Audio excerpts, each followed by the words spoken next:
Halo teman-teman, selamat datang di channel kami.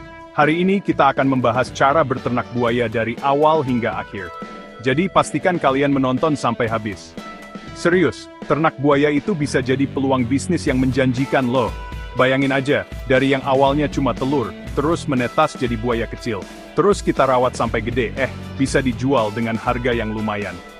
Nah, di video kali ini kita akan bahas tuntas semua tahapannya. Mulai dari proses perkawinan, cara netesin telurnya, sampai gimana cara jual buayanya. Pokoknya lengkap deh kayak panduan wisata, tapi ini panduan ternak buaya. Oke, pertama-tama, kita bahas dulu soal perkawinan buaya. Proses ini memang cukup menarik dan penuh dengan berbagai tahapan yang unik. Buaya adalah hewan yang sangat kuat dan tangguh. Namun ketika datang ke urusan cinta, mereka juga punya sisi lembut yang jarang kita lihat. Jadi buaya ini biasanya kawin di air, ya. Air memberikan mereka ruang gerak yang lebih luas, dan juga lebih aman dari ancaman predator lain. Selain itu, air juga membantu mereka dalam proses perkawinan yang cukup rumit ini. Nggak kebayang sih kalau mereka kawin di darat, gimana caranya coba? Di darat, gerakan mereka terbatas dan bisa lebih mudah terganggu oleh lingkungan sekitar. Jadi, air adalah tempat yang paling ideal untuk mereka. Nah, musim kawin buaya itu biasanya terjadi saat musim hujan, sekitar bulan November sampai Maret. Musim hujan memberikan kondisi yang lebih lembab dan nyaman bagi buaya untuk melakukan perkawinan. Selain itu, air yang melimpah juga memudahkan mereka dalam mencari tempat yang aman. Di masa-masa ini, para buaya jantan akan menunjukkan sisi romantis mereka loh. Mereka akan melakukan berbagai ritual untuk menarik perhatian betina. Mulai dari gerakan tubuh yang khas, hingga suara-suara tertentu. Mereka akan mengeluarkan suara-suara khas untuk menarik perhatian betinanya. Suara ini bisa terdengar seperti nyanyian yang unik, meskipun mungkin tidak seindah nyanyian burung, tapi tetap saja menarik. Kayak lagi nyanyi gitu deh. Tapi ya gitu, suara buaya. Suara ini bisa terdengar dari jarak yang cukup jauh, sehingga betina bisa mendengarnya dan mendekat. Nggak cuma itu, buaya jantan juga akan pamer-pamer kekuatan di depan betinanya. Mereka akan menunjukkan otot-otot mereka dan melakukan gerakan-gerakan yang menunjukkan kekuatan fisik mereka. Mereka akan saling dorong, kayak lagi adu panco gitu, tetapi versi buaya.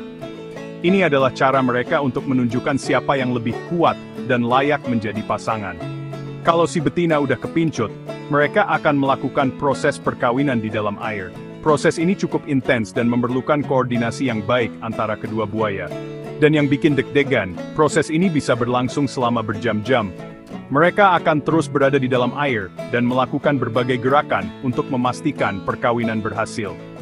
Jadi, kalau kalian lihat ada buaya lagi berduaan di air, jangan diganggu ya.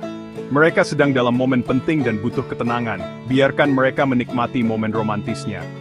Ini adalah bagian dari siklus hidup mereka yang sangat penting untuk kelangsungan spesies buaya.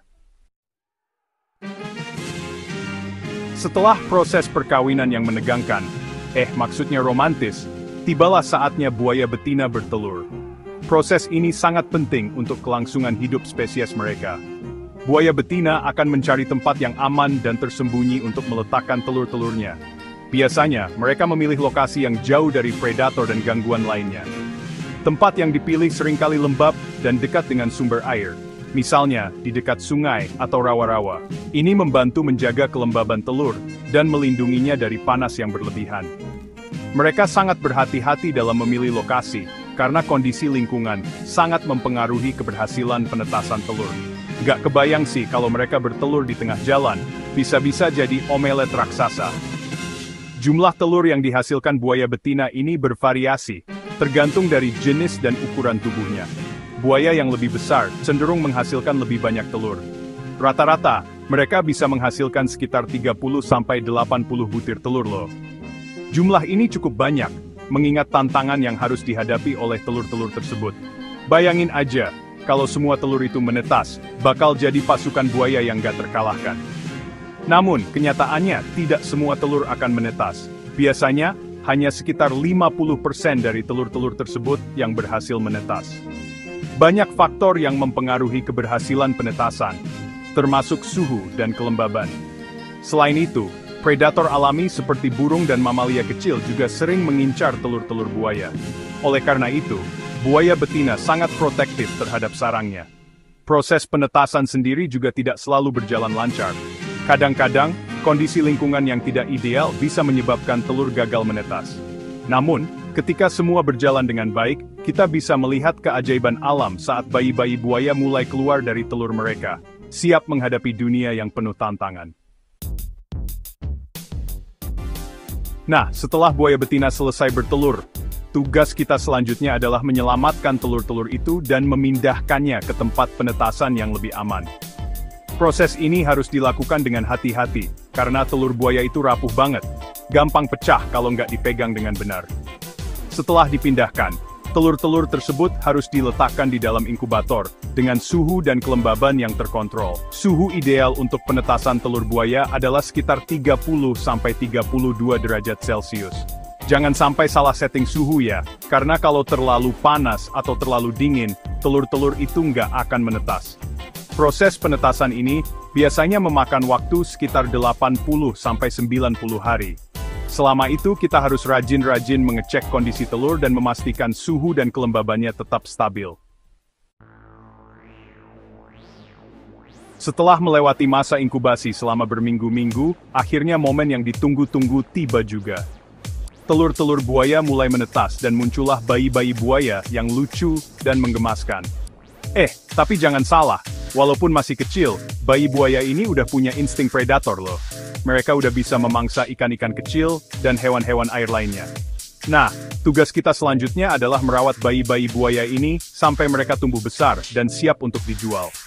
Pertama-tama, kita harus menyiapkan kolam khusus untuk bayi buaya.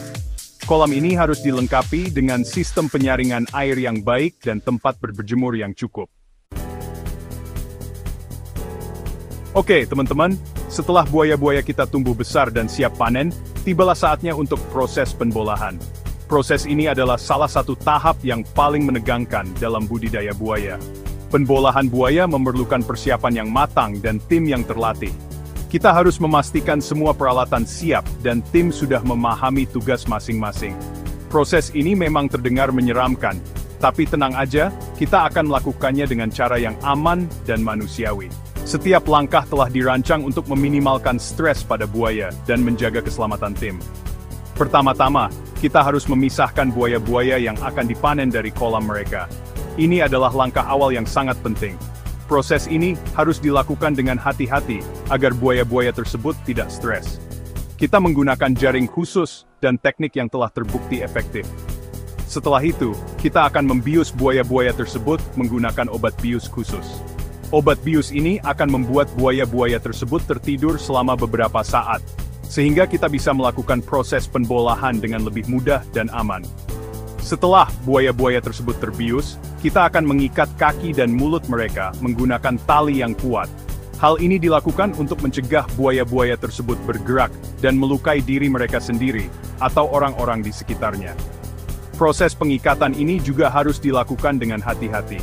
Kita harus memastikan bahwa tali yang digunakan cukup kuat namun tidak menyakiti buaya. Setelah semua buaya terikat dengan aman, kita bisa melanjutkan ke tahap berikutnya.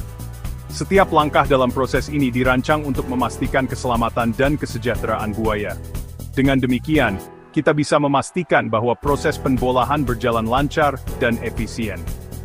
Terima kasih telah menyaksikan proses yang menegangkan ini bersama kami.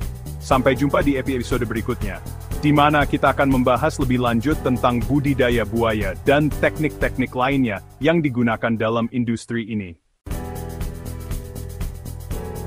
Nah, teman-teman, setelah melewati proses penangkapan dan penbolahan yang menegangkan, tibalah saatnya untuk menjual buaya-buaya kita dan meraup keuntungan. Tapi jangan senang dulu, menjual buaya itu nggak semudah menjual ikan cupang di pinggir jalan. Ada beberapa hal yang harus kita perhatikan, mulai dari target pasar, harga jual, sampai regulasi yang berlaku. Pertama-tama, kita harus menentukan target pasar kita. Apakah kita akan menjual buaya-buaya ini ke penangkaran lain, ke restoran-restoran yang menyediakan menu eksotis, atau ke industri kerajinan kulit? Setelah menentukan target pasar, kita bisa mulai mencari pembeli potensial. Kita bisa menawarkan buaya-buaya kita melalui platform online, mengunjungi langsung calon pembeli, atau mengikuti pameran-pameran peternakan. Terima kasih sudah menonton. Jangan lupa like, komen, dan subscribe untuk video menarik lainnya. Sampai jumpa di video berikutnya. Gimana? Tertarik untuk memulai bisnis ternak buaya? Semoga video ini bisa menjadi panduan awal yang bermanfaat buat kalian. Ingat, kesuksesan dalam beternak buaya membutuhkan ketekunan, kesabaran, dan tentunya keberanian. Siapa tahu, beberapa tahun lagi kalian bisa jadi juragan buaya sukses berkat video ini. Sampai jumpa di video selanjutnya.